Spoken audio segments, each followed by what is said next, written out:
Ketika ada seseorang mencari rezeki bismillah dengan imannya, ya, dengan keyakinannya, ya. Ada orang bertanya kepada Allah, ya Allah, kami minta keadilan, ya. Ada non muslim, dia tidak sholat, dia tidak puasa, dia tidak zakat, masa bisa mendapat kemudahan dalam mencari rezekinya? Kami yang sholat, yang puasa, yang berhaji, yang beribadah, harusnya ada perbedaan, ya, ada kemudahan mendapatinya. Maka Allah turunkan ayat khusus yang diberikan hanya pada orang-orang yang punya iman. Saya kasih perbandingan begini. Ini urusan dunia dulu ya, yang para ikhwan dulu. Saya tanya, rizki itu adanya di mana?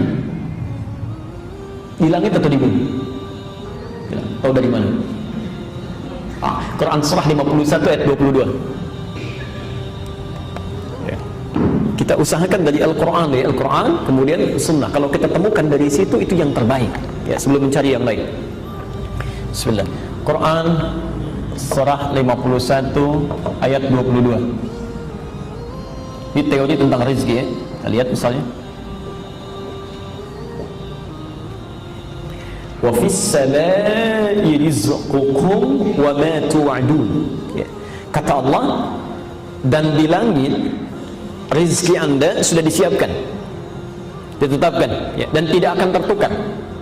Di langit rezeki kita sudah disiapkan, dituliskan, tidak akan tertukar, ya. Jadi mohon maaf kalau Allah sudah kasih statement tidak akan tertukar, jadi tidak ada kerjaan mengambil rezeki orang, ya. Jangan pernah mengharapkan rezeki orang lain, apalagi mengambilnya, itu tidak ada kerjaan, karena rezeki kita sudah ditetapkan, ya. Ingat hukum pengambilan itu, ya. Ingat hukum pengambilan. Kalau ada hak orang lain diambil, maka seketika terasa menyenangkan, tapi yang diambil ini satu saat akan kembali, ya, akan kembali. Jadi kalau orang ngambil rezeki orang lain, cuma melelahkan diri saja, ngambil, ya kapan lagi akan dikembalikan, ya, satu saat, entah besok, entah seminggu kemudian, entah sebulan kemudian, pasti akan kembali, ya. Ini cuma melelahkan diri saja, ngambil sesuatu, berputar-putar, ujung-ujungnya balik lagi, ya. Ini sudah, kalau sudah Allah berikan, jangan cari yang bukan milik kita. Wa ma tu'adun, dan dijanjikan kata Allah pasti diberikan. Rizki kamu sudah dituliskan di langit, dijanjikan diberikan, ya. Rizkinya di langit. Kita hidup di mana? Di bumi, di bumi. Kita hidup di bumi, rizkinya di langit. Masya Allah. Kita bertanya, ya Allah, bagaimana seperti ini? Kami hidupnya di bumi, rizkinya di langit. Gimana ngambilnya? Maka Allah turunkan sifat keadilannya, ya. Diturunkan rezekinya ke bumi, disediakan untuk kita mudah mengambilnya. Quran surah kedua Al-Baqarah ayat 29. Dijawab di Quran surah kedua ayat 29. Karena kita tinggal di bumi, maka turun ayat, saya agak cepat, huwallazi khalaqalakum ma fil ardi jami'an. Rizki yang di langit ini kami turunkan ke bumi, maka Allah menciptakan segala hal di bumi untuk memenuhi kehidupan kita, ya. Dialah Allah yang menjadikan segala hal di bumi lakum untuk kalian, apa saja, ya, bisa kita dapati, ya. Pelan-pelan rizkinya di langit diturunkan ke bumi. Bumi luas atau sempit?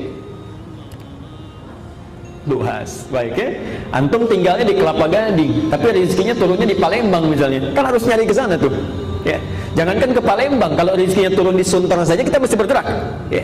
Karena itu turun perintah dari Allah, karena tidak semua rezeki yang turun itu langsung menimpa kita, ya. Barangkali tempatnya agak harus memerlukan usaha untuk bergerak, ya. Karena itu turun ayat Quran surah kedua Al-Baqarah ayat 168, ya. Kita diminta untuk berusaha untuk mengambilnya. Ya ayyuhan nasu, hei manusia, kulu mimma fil ardi halalan thayyiban. Silahkan kamu berusaha untuk mendapatkan rizkimu, ya. Untuk makanmu, untuk minummu, untuk segalanya, ya. Dengan cara yang halal dan baik. Halal plus thayyib. Pelan-pelan. Halalan thayyiban. Perhatikan rumusnya sini. Di rizki itu tidak cukup dengan diharap-harap, tapi menuntut usaha untuk meraihnya. Tapi yang menarik, Bahasa Quran ketika meminta manusia mencari rezeki itu membuat hukum umum universal, ya. Tidak mengikat akidah. Hukumnya mesti dicari dengan halal, legal, ya. Tidak boleh mencuri, merampok dan sebagainya, ya. Hati-hati. Karena hukumnya sifatnya umum mengikat bagi manusia, maka manusia agama apapun, kepercayaan apapun yang melanggar dua ketentuan ini pasti mendapatkan konsekuensi dari kehidupan dunianya, diproses juga, ya. Misal ada seorang muslim mencuri misalnya, menempuh mencari rezeki dengan cara yang tidak halal, tentu akan ditempuh juga melalui hukum dunia, ya. Jadi tidak akan dibedakan, mau orang Islam mau non muslim, begitu mendapatkan mencari rezekinya dengan cara yang tidak halal, maka diluruskan juga, ya. Saya belum pernah mendengar ada polisi misalnya ketika menangkap pencuri ditanya dulu, bapak agamanya apa? Gak mungkin, ya. Oh Islam Pak, oh kalau gitu gak usah ditangkap, dikasih tausiah saja. Gak bisa, mau Islam mau non muslim, begitu salah ya sudah, proses, selesaikan, hukum umum. Yang menarik bukan itu, kita agak percepat. Ketika ada seseorang mencari rezeki bismillah dengan imannya, ya, dengan keyakinannya, ya.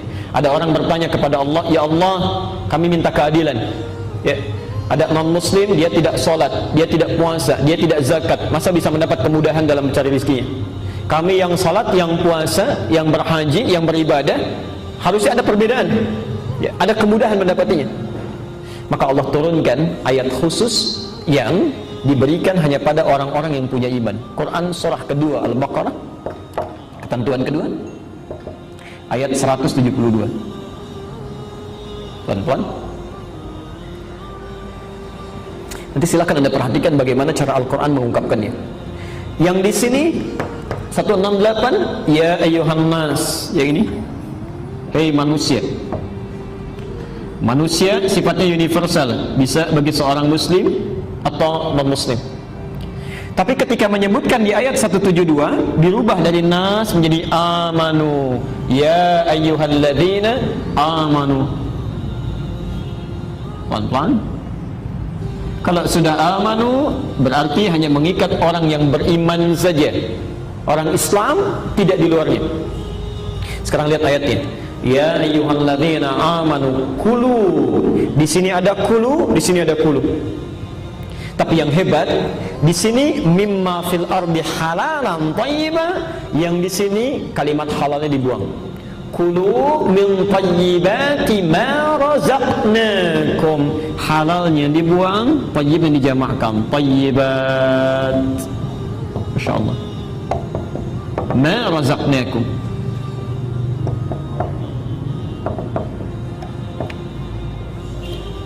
Perhatikan pelan-pelan. Yang di sini ketika Allah meminta orang-orang beriman berusaha, bekerja, beraktivitas, disebut imannya, dihilangkan halalnya. Ya ayyuhalladzina amanu kulu min thayyibati, halalnya dibuang. Kenapa ketika menyentuh orang-orang beriman, meminta dia bekerja, kalimat halalnya dibuang? Karena orang-orang beriman itu otomatis dengan imannya akan menuntun dia mencari yang halal. Jadi ketika dia mengucapkan bismillah dalam langkahnya, itu mustahil langkah bismillah itu melangkahkan ke tempat yang haram, itu mustahil, ya. Jadi ketika dia mengucapkan bismillah dalam pekerjaannya, itu imannya otomatis akan menuntun kepada yang halal. Jadi kalau ada orang merasa beriman bahkan mengucapkan kalimat Allah dalam pekerjaannya, tapi dia mengerjakan yang haram dalam pencariannya, ada yang salah dalam imannya, ada yang keliru. Nah sekarang perhatikan, kalau ada orang-orang mengerjakan sesuatu bismillah, bismillah, bismillah, merasa diawasi Allah dengan maknanya, bukan hanya kalimat yang mengalir di lisannya, maka sifat Rahman Allah diturunkan pada dirinya saat di dunia. Rahman, maha pemilik segala keluasan dunia. Ma razaqnakum, lihat kalimatnya. Maka kami yang akan mudahkan dia mendapatkan rezeki, bukan dia yang lelah mencarinya. Ini ma razaqnakum, kami yang berikan, bukan kamu yang lelah untuk mencarinya, ya. Jadi kalau kita mencoba untuk meningkatkan iman kepada Allah Subhanahu wa ta'ala, kemudian diterapkan dalam aktivitas kehidupan, makan bismillah, minum bismillah, merawat anak bismillah, bekerja bismillah, maka Allah akan berikan naungan dalam kehidupan kita yang tidak akan pernah diberikan pada orang-orang yang tidak bismillah dalam kehidupannya. Jelas ya? Baik. Apalagi kalau dibuktikan dengan amal soleh. Ini bukan cuma kerjanya bismillah. Saat Anda bekerja, waktu salat Anda salat, ya. Waktu kemudian Anda baca Quran, Anda baca. Apalagi kalau misal Anda melakukan amalan yang tidak dikerjakan oleh manusia umumnya. Malam orang tidur, Anda bangun. Malam orang siang orang makan, Anda puasa. Ya. Mendapatkan istirahat, orang lain baca Quran, Anda baca Quran. Masya Allah. Jika iman disandingkan dengan takwa, maka yang terjadi luar biasa dahsyatnya. Quran surah ke-7 Al-A'raf ayat 96. Lihat keajaiban yang terjadi. Quran surah 7 ayat 96. Walau anna ahlal qura amanu wattaqau. Tulis takwa. La haula wala quwwata illa billah. Ini iman saja plus iman, kerja plus iman, beraktivitas plus iman, itu akan memudahkan rezeki yang diturunkan oleh Allah kepada kita. Mudah. Apalagi rumus Qurannya surah 7 ayat 96. Kalau kita tambah imannya plus takwa, insyaallah bekerja, salat tidak tertinggal. Orang dipanggil salat fardu masih terlambat-lambat. Antum kehilangan salat sunnah, gelisahnya luar biasa. Takwa, antum tambah takwa, ya, alhamdulillah. Perhatikan kalimat Qurannya. La fatahna alaihim barakatin minas samai wal ardh. Pasti kami bukakan pintu keberkahan rezeki baik dari langit ataupun dari bumi. Ya. Kalau sudah pintu langit dibuka, pintu bumi dibuka, sudah tidak ada kesulitan yang berarti dalam hidup. Ya. Pintu langit keberkahan, pintu bumi kemudahan. Jadi kalau sudah pintu langit dan bumi dibuka oleh Allah, di mana lagi celah kesulitan yang bisa didapati? Mustahil. Ya. Karena itu, orang yang bismillah dalam setiap aktivitasnya pasti mendapatkan rahman Allah dalam kehidupannya. Coba nanti antum sesekali, yang ikhwan terutama ya, baca sirahnya sahabat-sahabat Nabi, terutama yang kalangan pengusaha, Pak. Ya. Misal Abdurrahman bin Auf, Uthman bin Affan, dan yang lainnya. Kalau punya kitabnya An-Nawawi itu, yang At-Tibyan, ya, coba dilihat yang kitab aslinya itu halaman 47 itu ya. Posisinya sebelah kiri itu, paragraf ke-3 itu, dari 1 sampai dengan 7.